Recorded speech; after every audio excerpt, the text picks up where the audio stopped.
Welcome to the Mulatto History Channel. The Mulatto History Channel is dedicated to sharing and exploring mulatto history around the world. So tune in and enjoy the history lessons that I share with you on this channel. The Mulatto History Channel is dedicated to sharing our history, our story, and our voice.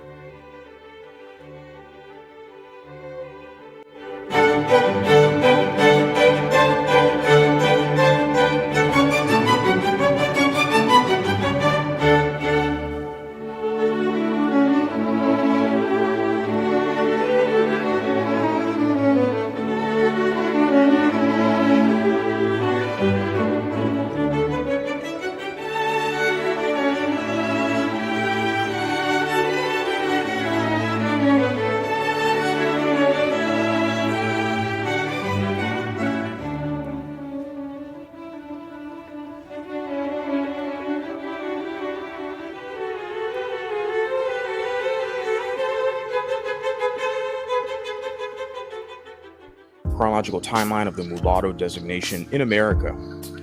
After the Declaration of Independence and before the Constitution, there was an act declaring what persons shall be deemed mulattoes. In the chapter, Roman numerals, I apologize, I'm not that well versed in the Roman numerals, passed October 1785, enforced January 1st, 1787. Mulatto became officially recognized with the federal government. This is the United States we're talking about here, guys. Okay? So it's amazing. I have so many, comments and receipts from other social media platforms where we have knuckleheads. I had a dude, I wouldn't say he's a knucklehead, he's just ill-informed. He's a Ghanaian man, which I love Ghanaian people. A lot of them follow me, not only on this channel, but my personal Facebook. But the gentleman was just disillusioned, or he was just, like I said, ill-informed. He basically was like, there's no such thing as mulatto. And I'm like, well, you're not here in America, And the dude lived in Belgium for a minute. So I don't know. I mean, there literally was, as you can see here, I mean, this is her draft, but this is all within the public domain. You can look this up and it's there. Mulatto became officially recognized within the federal government in the United States Census. It says right here, 1850, United States Census included mulatto. Guys, what are we in 2023?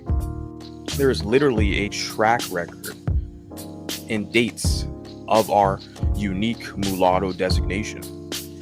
So when you hear these people, a lot of times, obviously, it's monoracial people, black more specifically, who sit there and tell you there's no such thing as mulatto, no such thing as biracial, you don't have history, etc., etc. A lot of us have heard that. So of course, when you come to this channel here, you're going to be informed and you're going to realize, no, in fact, we do have a history and we're now reclaiming it back. It's ours. So 1850 United States Census included mulatto. Mulatto was recognized, a recognized racial classification, indeed. And this is the big date. This is the big one right here, which kind of put us in the predicament we are in currently right now, trying to find our way out. 1924 Racial Integrity Act, which it says here, dissuaded the mulatto classification. There's a whole lot. I talked briefly about it on this channel several months back. I'm going to have to obviously talk more about it in the future. There's a lot going on, guys. One cat, your guys' efforts, your guys' help is greatly appreciated. Like I said, shout out to Flowers. She is a strong supporter and advocate and dedicated. And I'd like to have more of you guys on that same mission as well, being dedicated and just being an advocate for yourself. Not only for others, but for yourself. You're a mulatto identified person, biracial, mixed race, Afropean, Eurafric, whatever classification or, designation you wish to use. This is all part and parcel, okay? But the 1924 Racial Integrity Act, of course, is what people often refer to as the one-drop rule. Okay, the one-drop rule was established in this time frame with Walter Pleckard and in the state of Virginia, etc. I'll go into that in the more future details. Very critical date.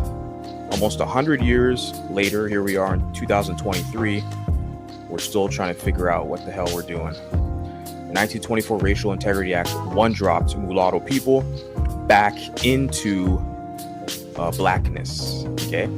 Dissuaded the mulatto classification. In the 1930 United States Census, they omitted the mulatto racial classification. Like I said, I've talked about this on this platform a lot. 1930s is when they removed the mulatto designation, and they replaced it with what? Replaced it with Mexican and Japanese and Chinese and Native Indian. So they have all these other classifications, but for you, the mulatto person who's been here in this country before the damn nation was even established, but they removed your classification and said you're just a black person. According to who? They said 1850 black mulatto, two distinct groups.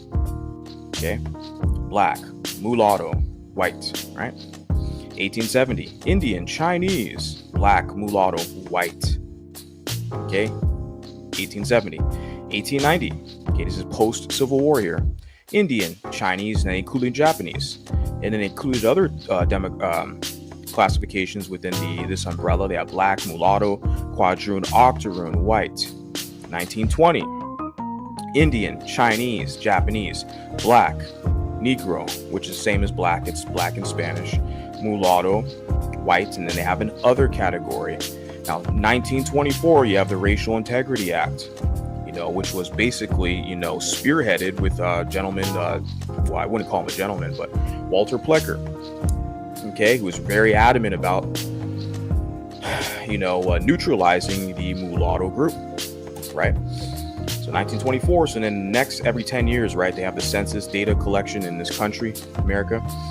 So 1930, here it comes, 1930, Indian, right? Chinese, and they included Filipino, Hindu, Japanese, Korean. This is Pew Research, by the way, guys, this graph here. Negro, okay, so they even removed black. They just said Negro, black, and they removed mulatto. You guys see that? In 1930, they removed the whole mulatto designation. We've had it for 100 years prior. Okay, this is American history for you guys. Now it's just all Negro. So all the quadroon, octoroon, mulatto, all they're, you're just in one box now. And the people in the community, they love it that way. So you can be a subordinate serving them. They can claim all your wins, and then they can outgroup you at their convenience, right? And then they also included the Mexican category, white, other. Continuing on, they removed the Mexican category, but and they still don't have the mulatto category. 1950, 1930 United States Census omitted the mulatto racial classification. Look where we are today, trying to figure out what the hell's going on. A lot of us know what's going on. We just need the dedicated right people who are positive and have determination and drive and will to persevere and move forward with our plight. And shout out to Flowers. This was all chronologically developed by her, Flowers. Shout out to her. 1964 Civil Rights Act, right, provides injunctive relief against discrimination. Okay, 1967 Loving versus Virginia. It overturned the 1924 Racial Integrity Act, because in the 1924 Racial Integrity Act, which was, I can get into that later, but that was basically based off the whole miscegenation concept, right? And creating strict, they were very extreme at that time as well, 1924, 1920s with Walter Plecker, where they wanted to separate the different grave sites, right? You have black cemeteries, and then you have white cemeteries, etc., and mulatto cemeteries, believe it or not. We have communities in the, North and South Carolina area, mulatto communities, the Brown Society, literally Brown Society. These were mulatto organizations that had specifically cemeteries in clubs for mulatto people, right? I talked about that on this platform. This is what we do. We talk about mulatto history, guys. Okay, if you want drama and the hood booger, hood rat stuff, go over with the knuckleheads. Over here, you're going to be informed and educated. So, 1967, Loving versus Virginia overturned the 1924 Racial Integrity Act. However, has yet to reinstate mulatto to the census, United States Census, right? Loving in Virginia. So those children of the Loving and the other lady in Virginia, they're just gonna say, well, you're just black, you You got a white daddy, black mama. You just black, okay? Yeah, if you say so, but I don't think so. Census 2000 continued. A two or more category, which is the most broad and ambiguous thing I've ever seen in my life. Basically with the whole other kind of designation, which is on purpose, right? Two or more races, which they have now, okay, in the federal level, not the state level, not across all the states, but the federal level, they have that. It can mean two or more of anything, so that doesn't include us. It's, like I said, they do that on purpose. So here we go, moving on. It says January 10, 2001, House Joint Resolution number 607, expressing the General Assembly's apology for Virginia's experience with eugenics, and specifically mentioning the 1924 Racial Integrity Act, right? And moving on, it says Public Law 114 through 157, May, a lot of numbers here. Modernization of terms relating to minorities. Hasn't any mention of mulatto. That's the key. Remove the whole entire racial classification. Desegregation mulatto identity flowers. She developed this. These are her notes. November 25th. This was last year, 2022. The critical thing is that this is her kind of calling. Desegregate mulatto's identity, right? There's no mention of mulatto and all this, apology. The Virginia Assembly, they're having an apology, for the Racial Integrity Act in 1924. That was what year? 2001, 20 years ago, 22 years ago. Nothing about reinstating mulatto identity, mulatto designation, nothing. Which the whole purpose, the whole point of the 1924 Racial Integrity Act was to get rid of the mulatto designation, neutralize them. Throw them in the community to serve because they're becoming a competitive group. Their numbers are growing.